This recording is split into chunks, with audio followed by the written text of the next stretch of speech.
Hi everyone, welcome back. This is my review of episode 11 of Power Rangers Dino Fury. The episode is called McScary Manor, and as the title sort of says, we have Amelia's grandfather going to an old mansion, which is kind of scary looking, I guess. There's a lot of spider webs and like old dolls in there. And he kind of is talking to himself, and he mentioned that he worked at Area 62, which is a big piece of information. And we'll have another big piece of information a little bit later in this episode. He kind of gets scared thinking that there's some sort of a ghost there. He goes to Buzz Blast, and he's all like, you know, shook up or something, and he says that he thinks there's a ghost there. Amelia, being the ghost hunter, she takes the keys to the house and goes over there to investigate herself. What's weird is that he was sent there to do some sort of like maintenance work or repair work on something, but it looks like nobody's lived there for a really long time. So she discovers that there isn't a ghost there, it's a Sporix beast. This one is called Tombstress. And Amelia calls the other Rangers, and for some reason, they take their time getting there. Every time somebody calls that hotline, it's like they appear the next second, but in this case, nope. So she gets kind of entangled in like this zombie strap or something by a monster, and eventually the Rangers do show up. There's a little battle, and Mucus comes and sort of takes Tombstress away. We found out that they had some sort of a plan, like they were looking for something that they couldn't find. Meanwhile, Amelia's grandfather wants to go back to the mansion, and he doesn't know where the keys are, and she kind of said something towards the fact of like she took the keys to go to the mansion, and then he got really upset that she did that, so he was going to go over there and try to look for them because she said that she lost them there. But in actuality, Javi had the keys.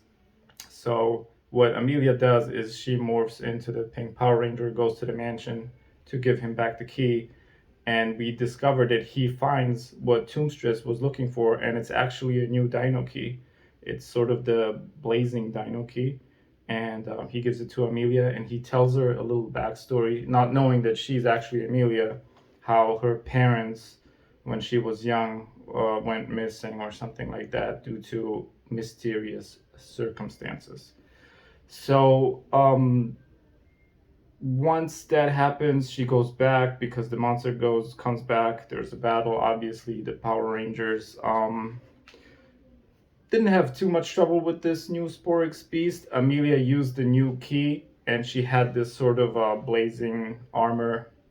And then they called the T-Rex Zord when the Sporix beast grew.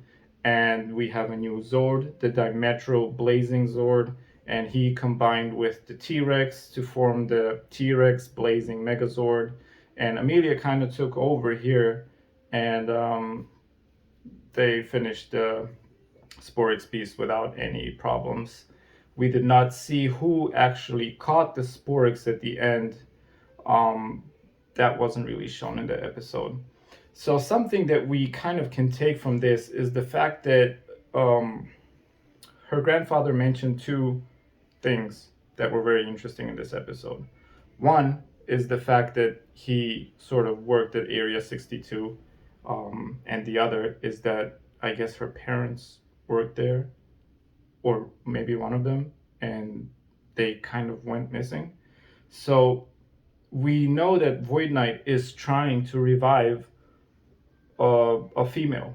We don't know who she is. We don't know who he is. Could could they be Amelia's parents? Could that person be Amelia's mom? It's possible. It's possible that Void Knight is her dad. That he sort of just found that armor, put it on, and that it has brainwashed him, and he only has this one mission of saving her and not recollecting anything else. So it'll be interesting to actually see whether something develops from this. And it's kind of nice to see also that there's sort of like a deeper background for a Power Ranger that isn't the Red Ranger, the team leader, or the Sixth Ranger. So we will probably find out more soon. That's it for this episode.